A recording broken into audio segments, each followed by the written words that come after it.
अब इसके साथ ही नाज़रीन आपको बताएं कि लाहौर पार्किंग तनाज़े पर कार सवार 2 लड़कियों को तशद्दुद का निशाना बनाने वाली बाअसर खातून को उसके 3 गार्ड समेत गिरफ्तार कर लिया गया है।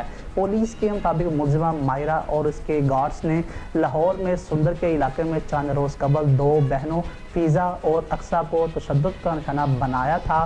तशद्दुद के वाक़े की फुटेज मंजर आम पर आई थी। पुलिस ने मुलजिमान को सेफ्टी कैमरों की मदद से शनाख्त करके गिरफ्तार किया, जिसमें तशद्दुद करने वाली खातून और उसके 3 गार्ड्स को भी गिरफ्तार कर लिया गया है।